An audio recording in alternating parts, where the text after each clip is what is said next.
Ontem eu fiz uma maratona, eu revi, né, o Oração, que eu tinha visto na época do lançamento, daí ontem à noite eu revi o Oração e vi também os dois curtas teus que estão lá participando, que é o Dicionário e o Valentina. Eu conheci o André até porque eu fui para o Festival de Balneário Camboriú com o Dicionário. Bacana. Foi lá, foi com o Dicionário, ia passar, eu estava em Floripa, aí eu falei, vamos lá para... Falei com a minha mulher, a gente pegou o carro e foi para Camboriú. O Dicionário, pelo que eu vi, ele é do mesmo ano do Tabu, né? O Dicionário é do mesmo ano, foi na sequência. Eu voltei para o Brasil e aí o Ricardo me convidou, eu li o roteiro, achei lindo e fui fazer. Me conta como é que foi como é que foram as tuas primeiras percepções com o Dicionário, como é que estão as tuas lembranças em relação a esse projeto? Foi o primeiro da volta. O Dicionário, nossa, estou aqui tentando puxar na lembrança se eu já tinha alguma coisa do Dicionário.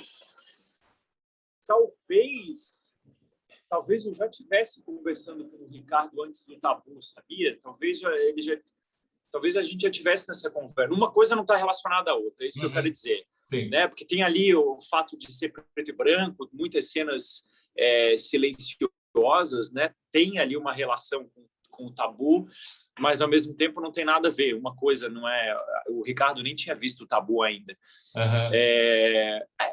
Eu acho que esses projetos todos têm essa coisa que, para mim, começa com a relação com Santa Catarina, né? Porque eu saí de Santa Catarina faz mais de 20 anos, quando eu resolvi que eu precisava estudar teatro, né? Porque eu comecei fazendo cinema em Santa Catarina. Falei que eu comecei a trabalhar como ator, mas de uma maneira muito como uma... Eu queria muito, mas não via possibilidades, né? Achava uma loucura, tudo uma loucura. Mas aí eu resolvi ir para São Paulo para estudar teatro. E aí, quando o Ricardo entrou em contato comigo e me falou que era baseado no conto do Lindolf Bell, e eu conhecia mais poemas dele, né? Sou fã do Lindolf. Aí eu falei, cara, quero fazer sim, quero ler. E aí eu adorei, assim, adoro aquela abertura do filme com as bicicletas. Muito o Ricardo é um diretor muito talentoso, sabe, cara? E tem também, mais para o encerramento do filme, para quem não assistiu, não vamos dizer muito, mas tem aquela cena muito bonita, eu acredito que tenha sido feito com efeitos visuais, né? Pós-produção aquilo, né? No final. Foi feito com pós-produção, foi sim. Eu só fiquei lá me estapeando e tirando aquele monte de insetos e eles puseram os insetos depois. É muito bom lembrar desse filme. A gente passou uma madrugada lá na biblioteca, aí o Ricardo fez a produção levar um cavalo branco lá para dentro. Foi um acontecimento, né, cara? Tem uma máxima em Hollywood que a gente ouve diretores falando que, assim, procure a todo custo evitar trabalhar com animais e com crianças. Num tu trabalhou com animais e no outro com uma criança. Como é que foi?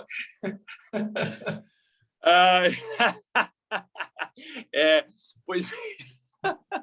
Cara, eu lembro que essa coisa do cavalo, o produtor, o Guto, o produtor do filme, ficava, gente, tem certeza, né? Trazer um cavalo para a biblioteca, né? Para uma passagem só, né? Tem que ter, né? E a criança, a Valentina, né?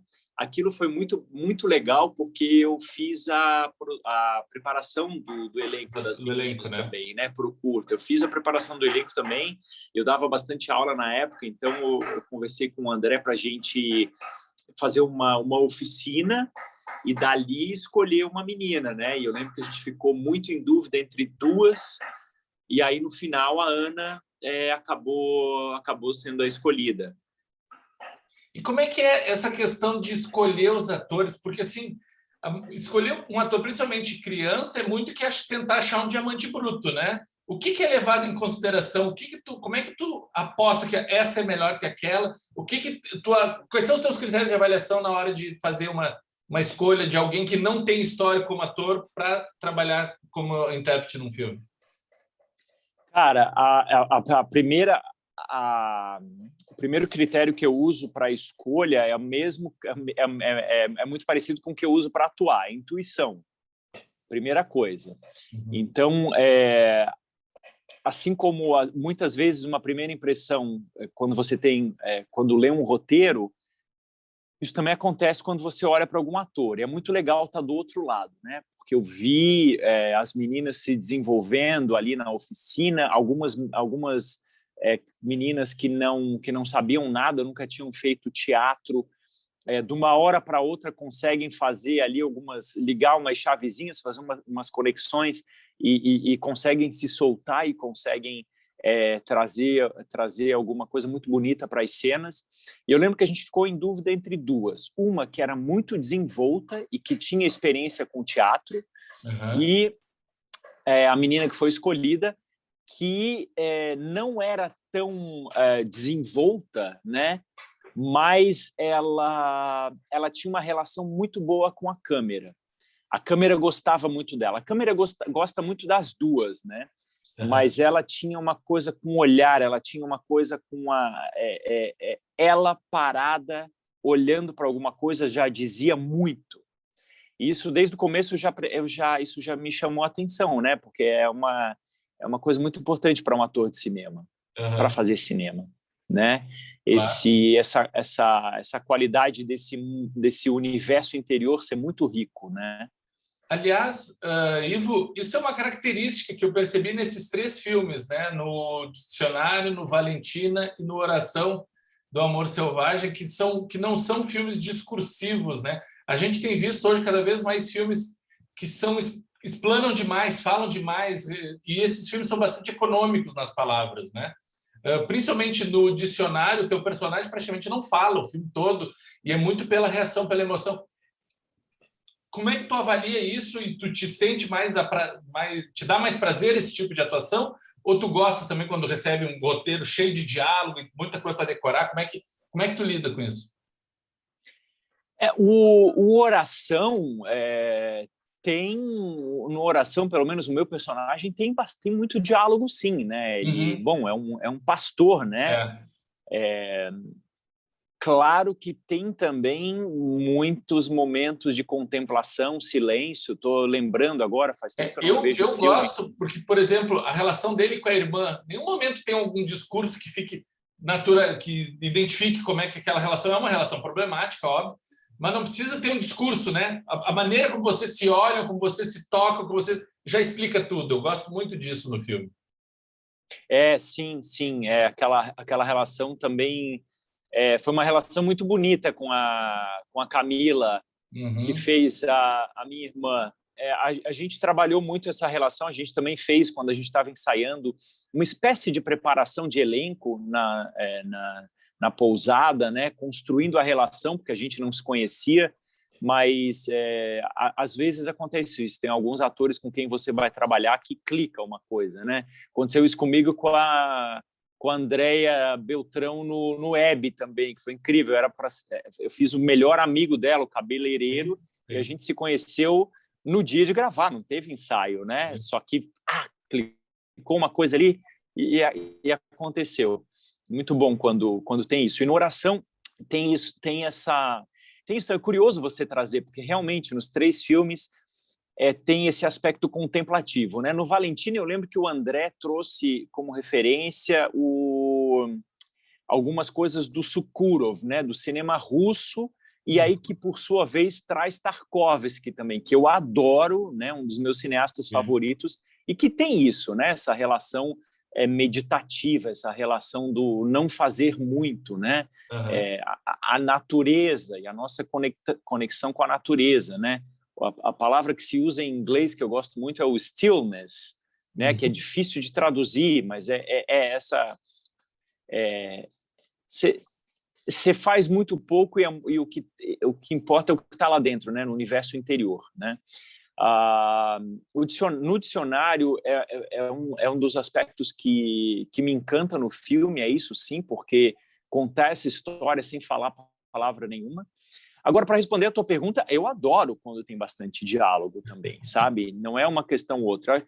É curioso que eu fiz muito filme assim, né? E eu fico tentando entender os motivos, mas como eu gosto desses atores, isso só me deixa feliz, porque isso quer dizer que eu tenho isso também que eu valorizo tanto, que é saber contar uma história em silêncio e no olhar. E eu acho que isso é cinema tem que ter muito disso. Tem não, porque não é, porque tudo é livre, mas eu gosto desse tipo de filme. Eu acho que você gosta também, né? Com certeza, com certeza.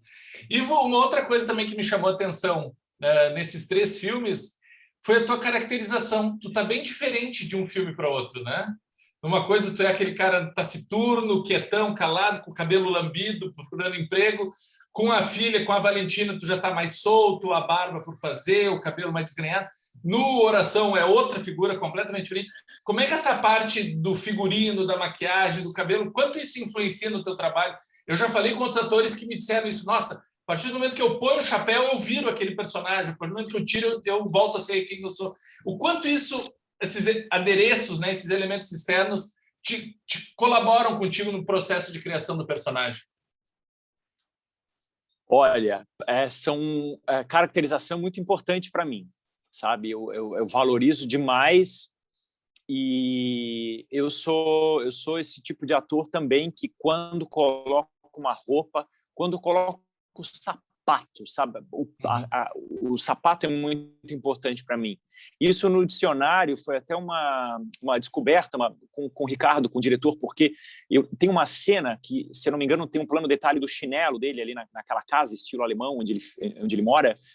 E quando a gente foi fazer a cena de plantar os girassóis, que é um dos poemas mais conhecidos do Bell, né, dos girassóis, e eu fiz questão de andar descalço naquele jardim, né, como se ele fosse meu mesmo, né, e sentir a terra daquele local, né, no momento em que eu estivesse plantando o girassol, já no ensaio.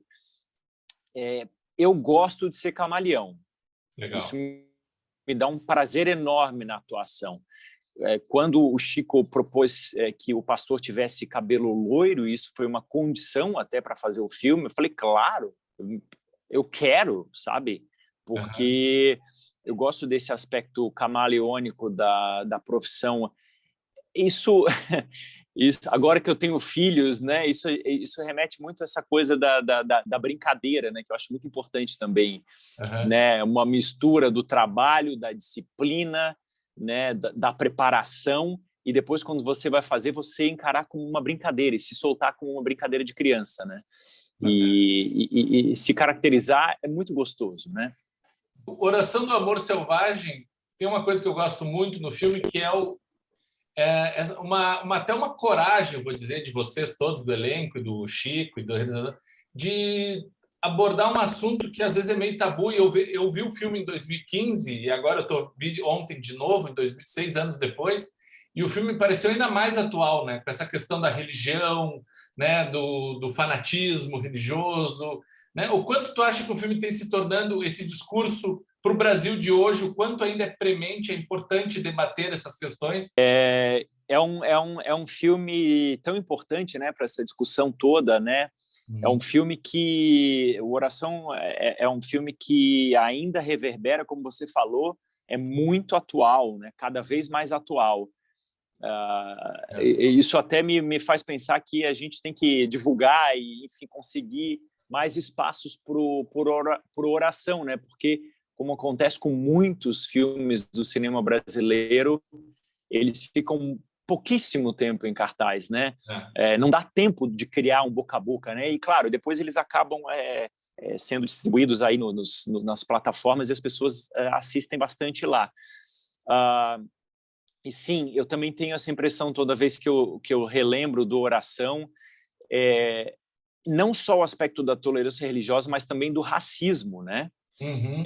Se você pensa na primeira parte do filme, né, e depois você vai para a segunda parte do filme, e as questões pelas quais o pastor Kurtz não aceita, né, começa por racismo, né? Começa por ele não aceitar uma pessoa que tem uma pele mais escura. Já é aí, ainda mais quando esse cara resolve se engraçar com a irmã do pastor, né? Sabe? É impensável, né? E é uma questão que a gente vê talvez cada vez mais forte com o espaço que esse governo atual abriu para esse tipo de intolerância. No sul do Brasil, acho que mais forte ainda.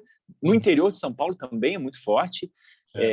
Em vários outros espaços do Brasil, mas tem essa coisa ridícula, patética, né, desse orgulho branco sulista, né? Que é um dos aspectos que move esse pastor. Então, sim, muito atual e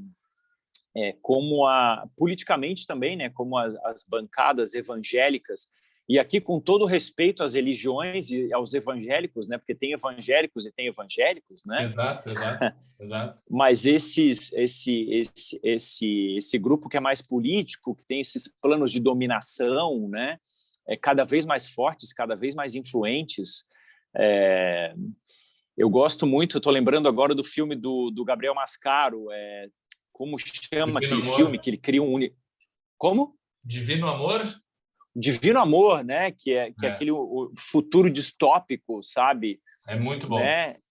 Muito bom, sabe? Então você coloca os dois filmes ali, né? Tem Oração, que é um filme de um passado não tão remoto, e um universo distópico, né? O que seria o futuro desse extremismo, né? Desse fundamentalismo evangélico no Brasil? É muito bom. Ivo, para a gente encerrar, já que tu está com tempo, não quero estender demais, eu queria que tu fale um pouquinho sobre... Tu disse que, né, teve que ir para São Paulo para tentar tua carreira de ator, tu está no Rio, mas volta e meia está ligado a um projeto que está acontecendo em Santa Catarina, volta e meia te chama. Eu queria que o quanto tu tem acompanhado, né, durante esses anos o cinema catarinense, o cinema feito em Santa Catarina, como é que é a tua relação com os cineastas, com os realizadores de Santa Catarina, e com o próprio festival, né, do Balneário Camboriú, que tu disseste agora, comentou que foi lá, ficou sabendo, está aqui perto, entrou no carro e foi para o festival. Como é que tu vê a relação com o festival e com o cinema catarinense? Bom, o festival é sempre um ato de resistência, né? Então a gente tem o Cinerama, o festival aí em Balneário Camboriú, tem o FAM, o Festival de Floripa, que esse ano também sofreu muito para conseguir fazer alguma coisa. É um momento muito difícil para o cinema brasileiro, para o cinema catarinense sempre foi difícil, né? Mas a gente em Santa Catarina pelo menos tem um edital, é possível fazer algo, sabe? Aos trancos e barrancos, né? A gente consegue fazer. A minha relação com o cinema catarinense é sempre uma relação de querer voltar, de querer fazer os projetos do estado onde eu nasci, de querer retribuir também, de certa forma, onde eu comecei, porque eu comecei no cinema catarinense, como eu te falei, antes de fazer teatro. Eu fui fazer teatro fora porque eu queria fazer mais, eu queria eu queria viver disso profissionalmente, sabe? Né? Eu queria, para mim era muito importante sair cada vez mais da minha zona de conforto e me arriscar cada vez mais, e para fazer isso você tem que sair do teu ambiente, que o ambiente onde você nasce é sempre muito confortável, né? Sim. Então isso sempre foi fundamental para mim, essa movimentação. Eu estou no Rio para gravar uma série agora, né? Estou gravando uma série da Rede Globo que se chama O Anjo de Hamburgo. Legal. É o primeiro projeto internacional da Globo em coprodução com a Sony, né? Mas voltando para a tua pergunta, a minha relação com o cinema catarinense é muito saudável, uma relação sempre, como eu te falei, de querer contribuir com os projetos, colaborar. Porque eu acabei indo, como eu te falei, meio por acaso, porque eu soube que o dicionário ia passar lá, e aí fiquei, e aí eu vim numa outra edição quando Oração foi exibido, eu vim numa outra edição para dar uma oficina para atores. Depois eu acabei fazendo o Valentina. Então tem aí uma relação constante com o Cinerama, né? Muito obrigado mesmo. Ó, beijão, bom trabalho aí. Como precisar, só dar um grito, só chamar. Tá bom. Você também. Beijão, cara. Falou, querido. Tchau, tchau.